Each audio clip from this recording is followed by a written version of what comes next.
आपको उस फील्ड की व्यावहारिक जानकारी भी है।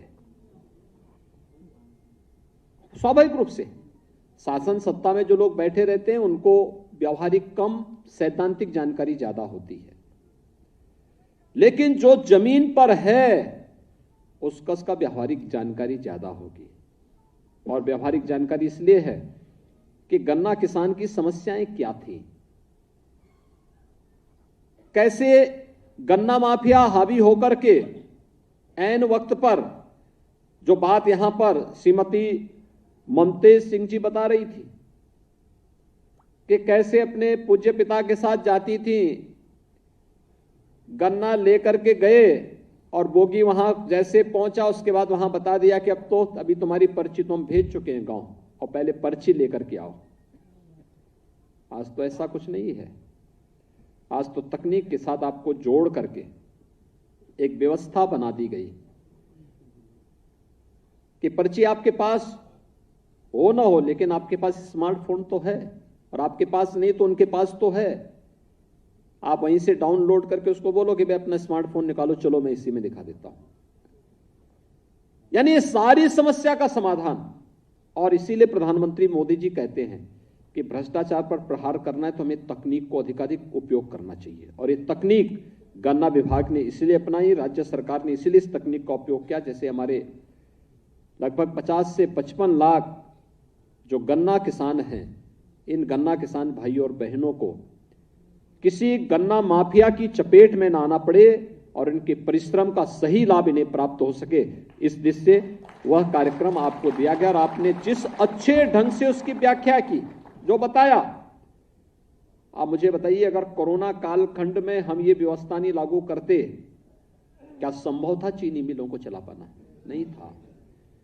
महाराष्ट्र की आधी चीनी मिलें बंद हो गई, कर्नाटक की चीनी मिलें बंद हो गई, ब्राजील दुनिया के अंदर सबसे अधिक चीनी उत्पादन करने वाला देश है, ब्राजील की चीनी मिलें कोरोना में बंद हो गई। मेरे सामने भी बात आई थी, मैंने उस समय के गन्ना मंत्री और अपर मुख्य सचिव से संजय भूस रेड्डी जी को बुलाया, गन्ना विभाग के अधिकारियों को बुलाया।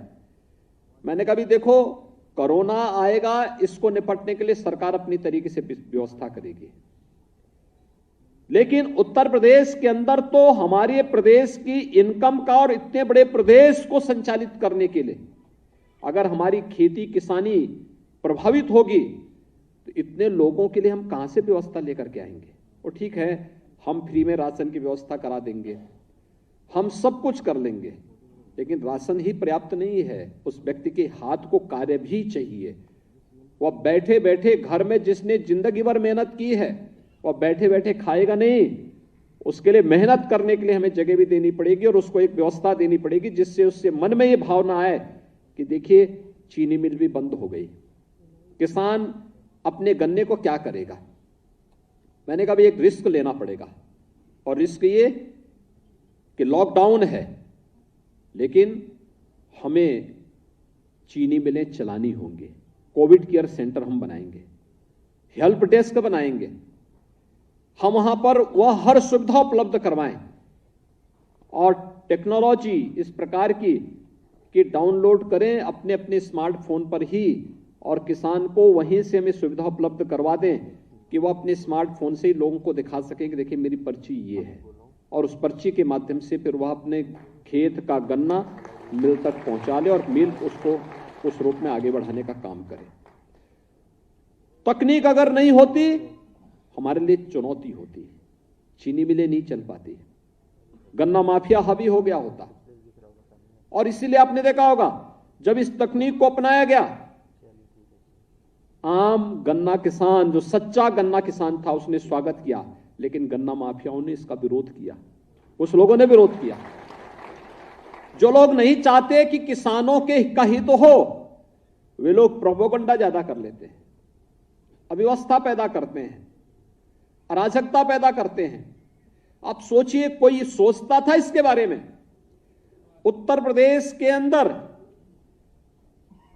2007 से 2017 के बीच जितना गन्ना मूल्य का भुगतान नहीं हुआ, उसका 1.5 गुना गन्ना मूल्य का भुगतान हम लोग विगत 5 वर्ष के अंदर गन्ना किसानों के खातों में सीधे कर चुके हैं, उनके खातों में जा चुका है। उत्तराखंड राज्य की वार्षिक बजट कितना है मालूम है आपको?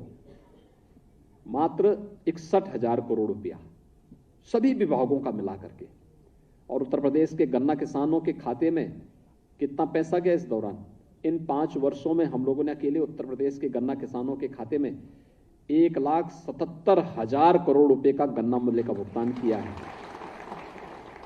यानी उत्तराखंड राज्य की कुल वार्षिक बजट का 3 गुना उत्तर प्रदेश के गन्ना किसानों के खाते में केवल पैसा गया है गन्ना का।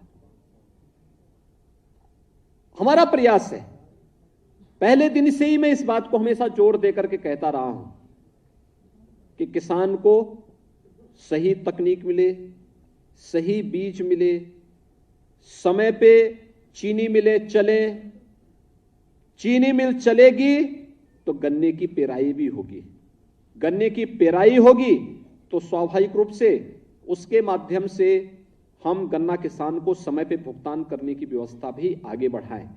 और ज्यादातर चीनी मिलों ने अपने भुगतान को समयबद्ध किया है। जो 2, 3, 4 ग्रुप बचे हुए हैं उनके भी हम कस रहे हैं कि वे चीनी मिल भी चलाएं, लेकिन गन्ना मूल्य का भुगतान भी समय पर करें। और इसके लिए अब तक हम लोग 82% इस वर्ष का भी गन्ना मूल्य का भुगतान कर चुके हैं। हमारा प्रयास है कि जो 6-7 हजार करोड़ रुपए का बकाया है, बाकी है, यह भी समय पे भुगतान हो और पहले हम इसको व्यवस्थित रूप से आगे बढ़ाने का कार्य कर सकें। इसके लिए सरकार के स्तर पर पिछली बार एक कानून भी हम लोगों ने बनाया था और कानून बना करके गन्ना किसानों के गन्ना मूल्य का भुगतान, अगर चीनी मिल कोई व्यक्ति चला रहा है और चीनी मिल बनाने के बाद वह चीनी मिल का पैसा अपने किसी अन्य उद्योग में लगाया है और आज वह चीनी मिल कमजोर होने के कारण गन्ना मूल्य का भुगतान नहीं हो रहा, तो हम उसके दूसरे उद्योग का पैसा भी इधर डाइवर्ट कर सकते हैं। इसके लिए हम लोगों ने बाकायदा कानून भी राज्य में बना दिया है, जिससे गन्ना किसान हमारा भाई किसी प्रकार का किसान बंधुगण किसी भी प्रकार से उन्हें परेशानी न हो। और सरकार लगातार इस दिशा में प्रयास कर रही है, इस कार्यक्रम को आगे बढ़ाने का कार्य कर रही है। घटतोली को रोकने के लिए लगातार प्रयास हुए हैं, तकनीक का बेहतर उपयोग करते हुए। और हमें तो व्यवस्था देनी चाहिए कि समितियों के साथ साथ चीनी मिलों के अंदर भी हम उसको सीसीटीवी कैमरे के माध्यम से उसको पूरा जोड़ें। और यहां से जैसे हम लोगों ने कोटेदार के यहां व्यवस्था की, ई-पॉस मशीन भी दी, आज हमने वीडियो वॉल से उसको यहां जोड़ दिया है। अगर ई-पॉस मशीन में कहीं भी कोई गड़बड़ करेगा तो यहां लखनऊ में बता देगा वो हमें कि यहां फलाने कोटे की दुकान में गड़बड़ी हो रही है। तकनीक बहुत आगे बढ़ चुकी है और उस तकनीक का उपयोग करते हुए एक एक अन्नदाता किसान को उसकी व्यवस्था के साथ जोड़ना, किसान हमारे लिए सर्वोच्च प्राथमिकता रखता है।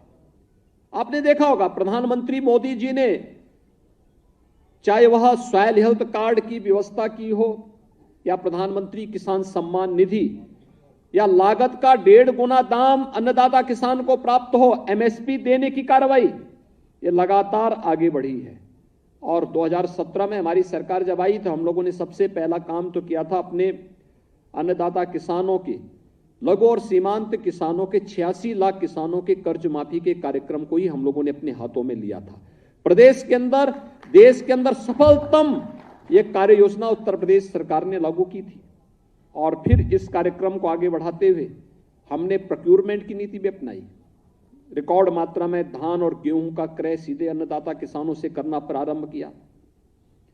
फसलों के विविधीकरण की तरफ भी हम लोगों ने उसको ले जाने का कार्यक्रम किया। बहुत सारे कार्यक्रम किए। खांडसारी उद्योग को लाइसेंस फ्री करने की व्यवस्था के साथ भी जोड़ा, मिलता ही नहीं था लाइसेंस देने में तमाम आना का नहीं, हमने कहा इसको डीम्ड करिए, आवेदन किया, एक प्रक्रिया के साथ उसको जोड़ो और ऑनलाइन सारी प्रक्रिया को अपना आगे बढ़ा करके, जिससे गन्ना किसान का हित भी हो और अधिक से अधिक लोगों को रोजगार भी प्राप्त हो। चीनी मिलों के पुनरुद्धार की कार्रवाई की। हम सब जानते हैं चौधरी चरण सिंह जी किसानों के मसीहा कहे जाते हैं। चौधरी चरण सिंह जी की कर्म भूमि की चीनी मिल दशकों से मांग हो रही थी रमाला चीनी मिल के बारे में कि रमाला चीनी मिल का पुनरुद्धार होना चाहिए, कोई नहीं किया। हम लोग आए, एक मुश्त पैसा दिया और वहां पर अब नई चीनी मिल काम कर रही है, बेहतरीन तरीके से काम कर रही है। मुंडेरवा में पिछली सरकारों के समय अन्नदाता किसानों पर गोलियां चलती थी, किसान मारे गए थे। हमने एक मुश्त पैसा दिया और चीनी मिल तो लग गई है, चीनी मिल के साथ साथ वहां डिस्टिलरी लगाने की कार्रवाई हो रही है, फाइन शुगर बनेगी, कोजन प्लांट लगेगा, इथेनॉल उत्पादन का कार्यक्रम आगे बढ़ रहा है। यानी ये सभी कार्यक्रम अब तो एक कॉम्प्लेक्स बनेगा। कोई चीनी मिल आने वाले समय में घाटे में नहीं रहेंगी, क्योंकि भारत सरकार ने जो निर्णय लिया इथेनॉल ब्लेंडिंग का, कि हम पेट्रोल और डीजल में भी पहले 10% था, 20% तक यह बना सकते हैं। अब हमारे यानी जो पैसा भारत का पैसा था, जो पहले पेट्रो डॉलर के रूप में दुनिया के कुछ देशों में जाता था, जिसका दुरुपयोग भी होता था हमारे खिलाफ ही, अब ये पैसा उन देशों को न जाकर के हमारे अन्नदाता किसान की जेब में जाएगा, तो उसका बच्चा खुशहाल होगा, उसका घर खुशहाल होगा। और इथेनॉल उत्पादन का रिकॉर्ड भी हमारी चीनी मिलों ने बनाया है, और इसका श्रेय भी आप सभी किसान बंधुओं को ही प्राप्त होता है, क्योंकि गन्ना आपके यहां से गया, इथेनॉल वहां से उन्हें प्राप्त हुआ, और इथेनॉल के माध्यम से आज हम ग्रीन ईंधन भी देने का काम कर रहे हैं। यानी ये नए नए कदम उठाए जा रहे हैं, और आज का एक कार्यक्रम भी इसी के साथ जुड़ रहा है कि जब समिति के मेंबर आप बनेंगे, समिति के अंशधारक के रूप में आपकी पहचान भी होगी। समिति के अंशधारक के रूप में अगर उस समिति से जुड़ी हुई चीनी मिल, अभी बहुत कुछ उसमें आगे बढ़ना है, लेकिन जिस दिन वह प्रॉफिट के साथ आगे बढ़ेगी तो उसका बोनस भी स्वतःस्फूर्त भाव के साथ हमारे अन्नदाता किसान के पास पहुंचता हुआ दिखाई देना चाहिए, और वह कार्यक्रम के साथ जोड़ने का एक अभियान है। ये एक अभियान है जिसके माध्यम से आप भी कह सकते हैं ये चीनी मिल हमारी है, हमारा किसान इस चीनी मिल को चलाता है। इस व्यवस्था के साथ हम भी जुड़े हुए हैं, और सरकार की यही मंशा है। सहकारिता आंदोलन पर हम सब आभारी हैं प्रधानमंत्री मोदी जी के, जिन्होंने भारत सरकार में सहकारिता को एक डिपार्टमेंट के रूप में ही वहां पर उन्होंने उसको एक नए मंत्रालय के रूप में उसे आगे बढ़ाने का काम किया है। नए नए उसमें रिफॉर्म हो रहे हैं, नई तरीके से आगे बढ़ाने का काम हो रहा है। और मेरा यह मानना है कि जनता के मेहनत पर, उनके परिश्रम पर, और उसके द्वारा परिश्रम के बाद जो प्रॉफिट प्राप्त होगा वह कोई व्यक्ति नहीं बल्कि पूरा समुदाय और पूरा समाज उसका लाभ प्राप्त करे। यह सहकारिता उसी आंदोलन का हिस्सा है, पूरे समाज को उसके साथ जोड़ने का एक अभियान है। और यह समितियों के माध्यम से जो आज कार्यक्रम आगे बढ़ रहा है, मुझे लगता है कि इन कार्यक्रमों को, उन समितियों को पुनर्जीवित करना, उन समितियों को पुनर्जीवित करने के बाद हर एक अन्नदाता किसान को उन समितियों का अंशधारक बनाने की कार्रवाई के साथ आगे बढ़ा देना, और फिर अब इसके बाद का अगला चरण हमारा प्रारंभ होगा। प्रदेश के अंदर चीनी मिलों के पुनरुद्धार के एक बड़े कार्यक्रम को लेकर के सरकार आगे बढ़ रही है। आपने देखा होगा कि हम पिछले 2.5 साल से तो हम लोग कोरोना महामारी से जूझ रहे हैं, उसी पे प्रबंधन में, फिर भी उस सब के बावजूद हमने प्रयास किया चीनी मिलें चलें। जब तक अन्नदाता किसान के खेत में गन्ना है तब तक चीनी मिलें चलेंगी, और उस कार्यक्रम को हमने सफलतापूर्वक आगे बढ़ाया है। लेकिन अब कुछ नई चीनी मिलों के बारे में, उन जो पुरानी जर्जर हो चुकी चीनी मिलों की क्षमता विस्तार के बारे में, उनके सुदृढ़ीकरण के बारे में एक नए कार्यक्रम को हम आगे बढ़ा रहे हैं। और भाइयों बहनों, एक बड़ी खुशखबरी है आप सबके लिए, और वह है कि भारत सरकार ने पूरे देश के अंदर बड़े पैमाने पर बायोफ्यूल के कार्यक्रम के साथ नए नए उद्यम स्थापित करने के एक बड़े कार्यक्रम को अपने हाथों में लिया है। यानी आपके यहां, जैसे आपने चीनी मिल में देखा होगा कि चीनी मिल में आप जाते हैं, एक समय होता था बगास पड़ा रहता था, केवल चीनी का उत्पादन होता था, बाकी चीजें सब वैसे बहा देते थे। लेकिन आज एक एक चीज का अपना उपयोग हो रहा है। क्या चीनी, क्या सीरा, क्या बगास या कोई भी आज के दिन पर रॉ मटेरियल नहीं है। सब कुछ का उपयोग हो रहा है और उसका बेहतरीन उपयोग करते हुए चीनी मिल की आमदनी को कई गुना आगे बढ़ाने का कार्य हो सकता है।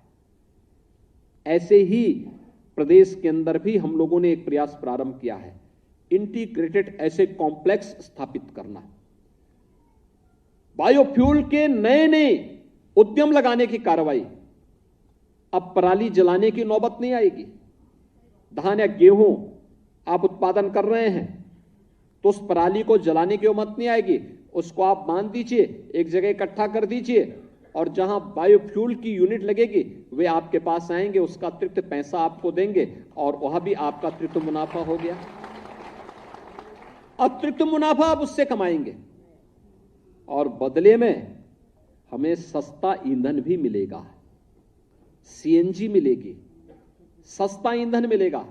डीजल पेट्रोल पर हमारी निर्भरता समाप्त हो जाएगी और हमारा प्रयास होना चाहिए कि इससे पहले डीजल पेट्रोल स्वतः समाप्त हो, हम ही उसको तिलांजलि दे दें कि नहीं, अब इसका स्रोत कोई अरब जगत नहीं, दुनिया के वे देश जो कभी कभी इसका दुरुपयोग भी करते हैं, बल्कि उसका स्रोत हमारा अन्नदाता किसान होगा और भारत को और उत्तर प्रदेश को इसका नेतृत्व करने के लिए अपने आप को तैयार करना होगा।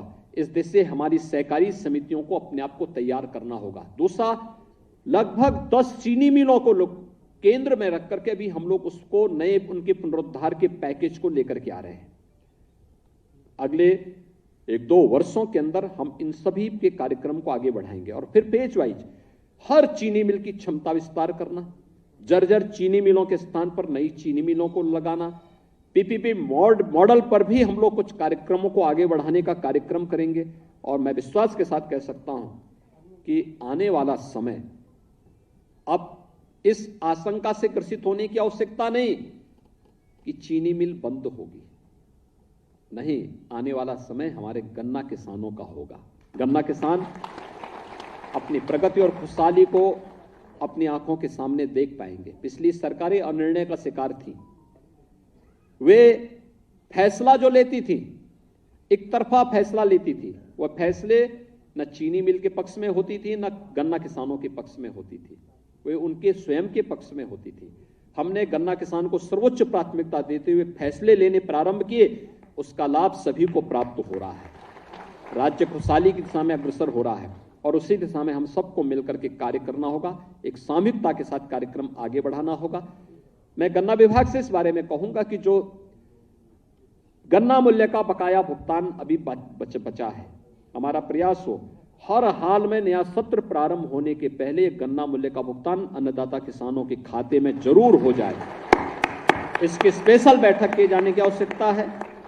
कहीं भी इसमें कोई कंफ्यूजन कहीं किसी को नहीं होना चाहिए और अन्नदाता किसान का एक भी पैसा कोई व्यक्ति दबाने का दुस्साहस न कर सके, हमें इस दिशा में अपने कार्यक्रम को आगे बढ़ाना होगा।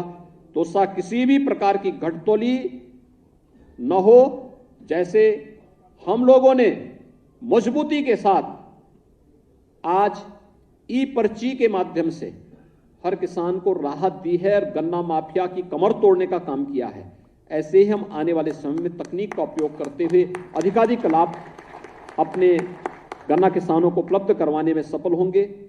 नए बीज और नई तकनीक को अपनाने की दिशा में भी अग्रसर होना।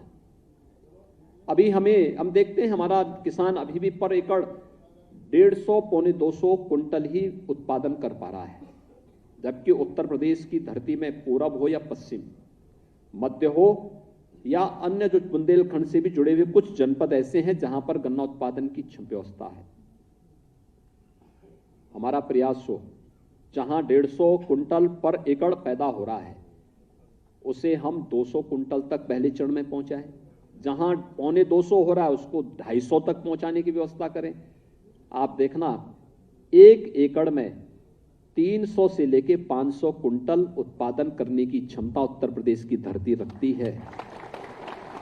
सिंचाई की सुविधा हमने विकसित कर ली है और तेजी के साथ आगे बढ़ा रहे हैं।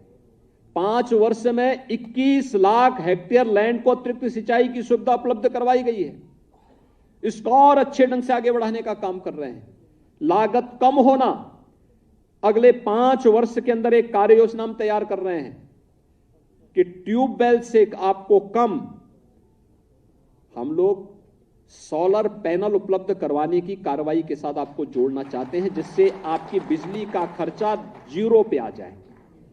एक बार सरकार उसमें सब्सिडी देगी, लेकिन अगर हम उस पैनल को लगाते हैं तो हमें उसके साथ लेकिन तकनीक को अपनाना पड़ेगा, टिश्यू कल्चर को अपनाना पड़ेगा, ड्रिप इरिगेशन को अपनाना पड़ेगा।